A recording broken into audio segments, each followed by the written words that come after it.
Bonjour à tous, bienvenue dans votre JT d'Agri 85 TV. Cette semaine, nous sommes jeudi et comme chaque jeudi, les producteurs visitent une enseigne qui n'est pas encore engagée dans le cœur de gamme. Reportage à La Roche-sur-Yon à Intermarché. Bon JT et à tout de suite. Dans la continuité de la semaine dernière, donc on continue le travail autour du cœur de gamme. Donc aujourd'hui, deux actions, donc une à La Roche-sur-Yon et une aux herbiers. Donc deuxième jour consécutif aux herbiers, avec les cibles que sont Leclerc et Intermarché. Aujourd'hui qui refusent de rentrer dans la démarche du cœur de gamme, de mieux valoriser auprès des producteurs la catégorie de vaches convenue. Organisés par la FDSEA et les JA, les barrages filtrants ont été montés à Intermarché pour la deuxième semaine de mobilisation. La semaine dernière, le supermarché Leclerc du Poiré-sur-Vie avait été visé. Les producteurs parient sur la communication positive pour inciter les enseignes à signer l'engagement cœur de gamme.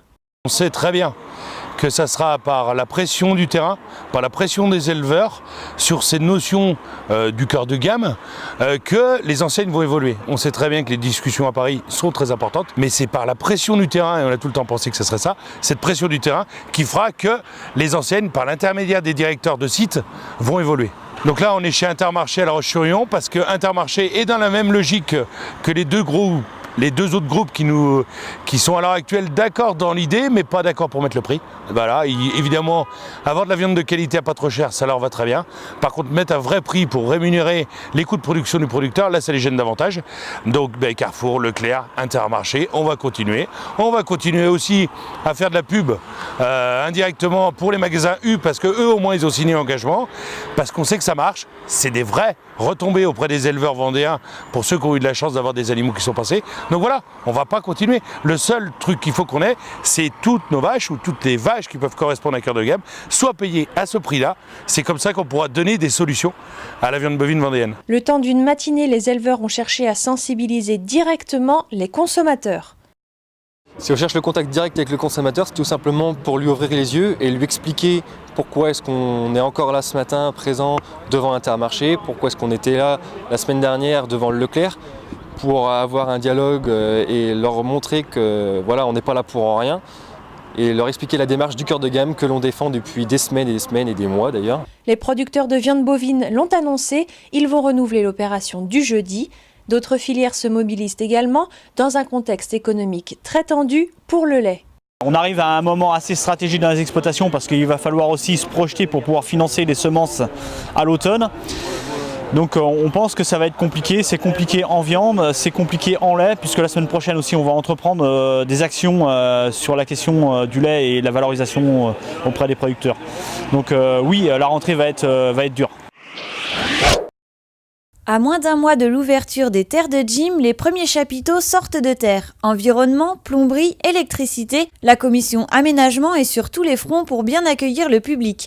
Avec un site d'une superficie de 120 hectares à aménager, soit le double d'une fête départementale, le travail a commencé bien en amont. Il faut savoir que ça fait 1 an et demi déjà qu'on travaille sur le site, qu'on a déjà cherché des parcelles. Suite à ça, on a demandé aux exploitants agricoles si c'était possible, suivant les assolements que nous on préconisait. Par exemple, une restauration, tout ce qui est restauration, c'est sur prairie.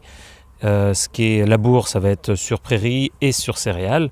Donc on ne peut pas faire n'importe quoi non plus. Le cœur de fête est beaucoup plus grand par rapport à une départementale. Dans l'équipe, personne n'avait vraiment de l'expérience. Moi j'apprends sur le tas aussi. On fait déjà une très belle fête départementale. On sait les points qu'il faut faire attention, les points qu'il faut aborder. Là, si on a tout multiplié par 2, donc on fait 2 fois plus attention et on essaye d'aller de l'avant.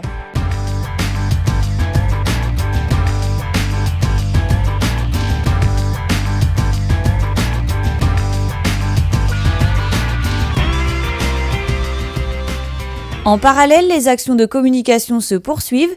Les premières banderoles ont été posées au bord des grands axes routiers. Le deuxième challenge des plages s'est également tenu au Sable d'Olonne mardi 9 août. Goûter, tracteurs à pédales et flash mob ont attisé la curiosité de plus de 150 personnes. Jeudi 4 août avait lieu l'événement Faites le plein d'essence, l'occasion pour les jeunes agriculteurs de Talmont et La Motte-les-Sables de présenter leur métier et faire découvrir leur production. Le but, c'est de montrer le monde agricole en fait aux touristes. Donc on profite de la période estivale à Longeville, au bord de mer, pour essayer de montrer diverses production animale et de faire goûter le lait de vache et le lait de chèvre en partie, quoi. Du lait, mais aussi du melon, des tomates, du poulet, du porc ou encore du bœuf, de quoi satisfaire de nombreux gourmands. Ah super, très gentil, tout le monde est à l'écoute, on apprend plein de choses. D'ailleurs j'ai ramené des documents pour en faire part autour de moi. Une mini-ferme avait été mise en place pour l'occasion, ainsi que de nombreuses activités pour les petits et les grands. 10 jours plus tard, c'est de l'autre côté de la Vendée, à Mononblay, que s'est déroulé De la terre à l'assiette. Toujours sous l'impulsion des JA, mais cette fois-ci de la Châtaigneraie. Et l'animation tant attendue de cette journée était évidemment le concours départemental de labour. Les personnes présentes ont pu apprécier la performance d'Yvan Poirier de Pouzauges, suivi de Kevin Bétard, Hervé Babary, Jonathan Guillet, Maxime Merlet et Laurent Gautreau à plat. En planche, c'est Michael Bourmeau qui finit premier, suivi par Fabien Piveteau et Quentin Auguin. Rendez-vous maintenant à Rouget pour le concours régional de labour les 27 et 28 août prochains. Dernière ligne droite pour participer au jeu concours Carte Moisson. Vous avez jusqu'au vendredi 26 août pour tenter votre chance. Rendez-vous sur agri85.fr. Votre JT d'Agri 85 TV se termine. Bonne semaine à vous et à vendredi.